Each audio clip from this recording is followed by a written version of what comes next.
Hello दोस्तों, welcome back to our YouTube channel. दोस्तों, आपको शेयर बाजार में सफल होने के लिए केवल कंपनी के नतीजे को ही नहीं देखना होता है, और भी कुछ ऐसी घटनाएं होती हैं जिनका असर बाजार पर पड़ता है, तो आपको उनको भी समझना पड़ेगा। आज की इस वीडियो में हम कुछ ऐसी वित्तीय और गैर वित्तीय घटनाओं पर बात करेंगे जिनका असर बाजार पर पड़ता है, उनको आपको समझना चाहिए। तो वीडियो बहुत ही इंटरेस्टिंग होने वाला है, वीडियो को लास्ट तक देखिएगा। दोस्तों, ये video basic of stock market series का एक पार्ट है। अगर आप पहले के वीडियो को नहीं देखे हैं तो आई बटन पर वीडियो का लिंक आ रहा होगा, वहां पर जाकर आप उनको चेकआउट कर सकते हैं। तो बिना टाइम वेस्ट किए चलिए वीडियो को शुरू करते हैं। दोस्तों, पहली आर्थिक घटना है मॉनेटरी पॉलिसी। आरबीआई यानी reserve bank of India monetary policy ला करके पैसे की सप्लाई को कंट्रोल करता है। इसके लिए वो इंटरेस्ट रेट का इस्तेमाल करता है। आरबीआई ब्याज दरों में परिवर्तन करके मनी की सप्लाई को कम या ज्यादा करता है। ब्याज दरें तय करते वक्त आरबीआई को दो मेन फैक्टर ध्यान में रखने होते हैं। वो होता है एक डेवलपमेंट और दूसरा है इन्फ्लेशन। अगर मनी की सप्लाई ज्यादा हो जाएगी, लोगों के हाथ में ज्यादा पैसा आ जाएगा, तो वो ज्यादा खर्च करेंगे, जिससे माल बेचने वाली कंपनियां अपने दाम बढ़ा देती हैं, जिससे मार्केट में इन्फ्लेशन बढ़ जाता है।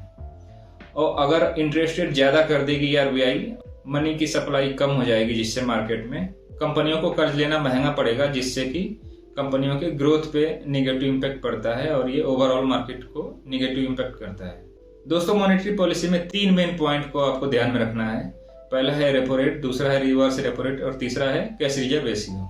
रेपो रेट वो होता है जिस रेट पर बैंक जो है आरबीआई से कर्ज लेते हैं। अगर रेपो रेट ज्यादा होगा तो बैंक कम कर्ज लेंगे और मनी की सप्लाई टाइट हो जाएगी मार्केट में, जिससे कंपनियों को पैसा मिलने में कठिनाई होगी और ये मार्केट में निगेटिव इम्पैक्ट डालता है।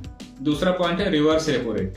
दोस्तों, आरबीआई बैंकों से जिस रेट पर कर्ज लेता है उसे हम रिवर्स रेपो रेट बोलते हैं। और बैंक आरबीआई को खुशी खुशी पैसे देते हैं, क्योंकि आरबीआई के डिफॉल्ट होने का खतरा ना के बराबर होता है। और जब बैंक आरबीआई को पैसे देते हैं, इससे भी मनी की सप्लाई कम हो जाती है मार्केट में और बाजार को निगेटिव इम्पैक्ट डालता है। तीसरा पॉइंट है कैश रिजर्व रेशियो। दोस्तों, हर बैंक को आरबीआई के पास कैश का पोर्शन रखना होता है और ये डिपेंड करता है कि उस समय का सीआरआर कितना है। अगर सीआरआर ज्यादा होगा तो बैंकों को ज्यादा कैश आरबीआई के पास रखना पड़ेगा और मनी की सप्लाई मार्केट में कम हो जाएगी और ये भी बाजार में निगेटिव इम्पैक्ट डालती है। दोस्तों, आरबीआई हर 2 महीने में अपनी मॉनेटरी पॉलिसी को रिव्यू करती है और अगर आवश्यकता होती है तो रेट को चेंज करती है। दोस्तों, दूसरी महत्वपूर्ण घटना है इन्फ्लेशन। वस्तुओं और सेवाओं की कीमतों में लगातार हो रही बढ़ोतरी को ही इन्फ्लेशन बोलते हैं। सपोज करिए कि आज किसी वस्तु का दाम 100 रुपए है और 2 महीने या 6 महीने बाद अगर उसका दाम 120 हो गया, पैसे की जो पावर परचेजिंग कैपेसिटी है वो कम हो जाती है, यानी इन्फ्लेशन ज्यादा है। 100 रुपए में आपको सामान ना मिलकर आपको 120 रुपए मिलेगा। तो महंगाई दर बढ़ने से निगेटिव इम्पैक्ट पड़ता है शेयर बाजार पर। दोस्तों, महंगाई को नापने के लिए एक इंडेक्स बनाया गया है और उस इंडेक्स में कितनी बढ़ोतरी या कमी हो रही है, इसको इन्फ्लेशन बढ़ रहा है या घट रहा है, उसको देखते हैं। इसके लिए 2 मेथड हैं, WPI और CPI। WPI यानी होल प्राइस इंडेक्स। ये थोक व्यापारी या कोई कंपनी एक दूसरी कंपनी से किस दर पर माल ले रही है या उसमें कितनी महंगाई आई है, इसको नापने के लिए WPI का यूज करते हैं। और इसमें क्योंकि रिटेल का पार्टिसिपेशन नहीं है, तो आपको एक्चुअल महंगाई पता नहीं चलेगा कि रिटेल स्तर पे क्या महंगाई है। इसके लिए कंज्यूमर प्राइस इंडेक्स नाम का इंडेक्स बनाया जाता है। इसमें रूरल और अर्बन अलग अलग तरह के इंडेक्स और अलग अलग तरह के कैटेगरी होते हैं। इन सबको मिक्स करके CPI इंडेक्स बनाया जाता है। दोस्तों, CPI का डाटा हर महीने के दूसरे सप्ताह में जारी होता है। अगर इन्फ्लेशन ज्यादा होता है तो आरबीआई पे ये दबाव होता है कि वो इन्फ्लेशन को कंट्रोल करे।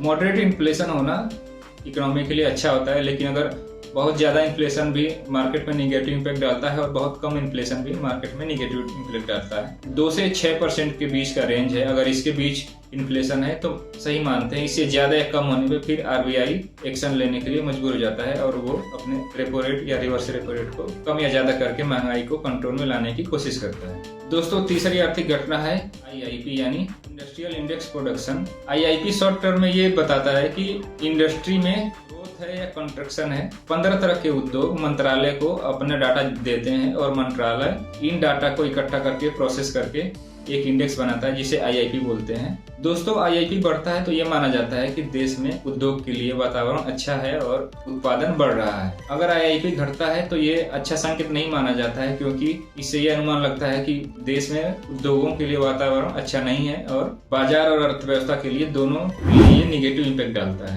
कुल मिलाकर IIP का बढ़ना मार्केट के लिए अच्छा होता है। IIP भी इन्फ्लेशन के डाटा के साथ जारी होता है और अगर IIP कम होता है तो RBI पे ये दबाव पड़ता है कि वो अपने रेपो रेट को कम करे, जिससे कि इंडस्ट्री को बूस्ट मिले।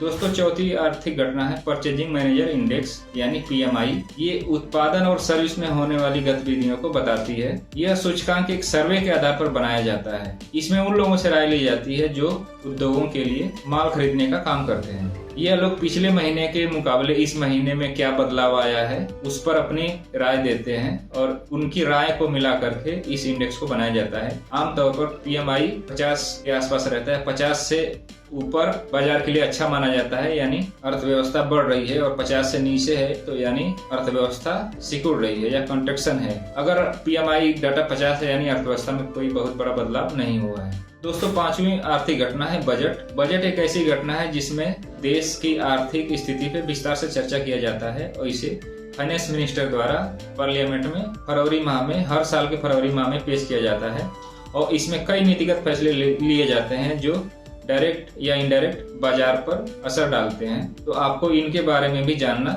जरूरी है। छठी महत्वपूर्ण आर्थिक घटना है कॉर्पोरेट अर्निंग अनाउंसमेंट। कंपनी के कारोबारी नतीजे का ऐलान शायद सबसे महत्वपूर्ण घटना है जिस पर शेयर बाजार तुरंत रिएक्शन देता है। शेयर बाजार में लिस्टेड हर कंपनी को हर तिमाही अपने कारोबारी नतीजे पेश करने होते हैं। इन तिमाही नतीजों में कंपनियां अपने कारोबार से जुड़ी तमाम जानकारियां विस्तार से देती हैं। कंपनी को कितनी आमदनी हुई, कंपनी अपने खर्चे किस प्रकार से चला रही है, कंपनी ने टैक्स और ब्याज पे कितने पैसे खर्च किए, कंपनी ने क्वार्टरली कितना मुनाफा कमाया। हर तिमाही में जब कंपनियां अपनी क्वार्टरली रिपोर्ट सबमिट करती हैं तो बाजार के कारोबारी उन नतीजों को अपने अनुमान से मिलाते हैं। इसे मार्केट एक्सपेक्टेशन कहते हैं। अगर कंपनी का रिजल्ट मार्केट एक्सपेक्टेशन से अच्छा है तो कंपनियों के शेयर में बढ़ोतरी होती है। अगर मार्केट एक्सपेक्टेशन से कंपनी का रिजल्ट नीचे आया है मार्केट एक्सपेक्टेशन से, तो उसके शेयर में गिरावट आने लगती है। और अगर कंपनी का रिजल्ट जो है मार्केट एक्सपेक्टेशन के बराबर आता है तो कंपनी के शेयर में कोई खास परिवर्तन नहीं होता है। तो ये थे कुछ महत्वपूर्ण आर्थिक घटनाएं जिनके बारे में आपको जानना जरूरी है। तो आशा करते हैं दोस्तों आपको वीडियो इंफॉर्मेटिव लगा होगा। वीडियो पसंद आया है वीडियो को लाइक करिए, चैनल को सब्सक्राइब करिए और मिलते हैं किसी अगले इंटरेस्टिंग वीडियो में। तब तक धन्यवाद।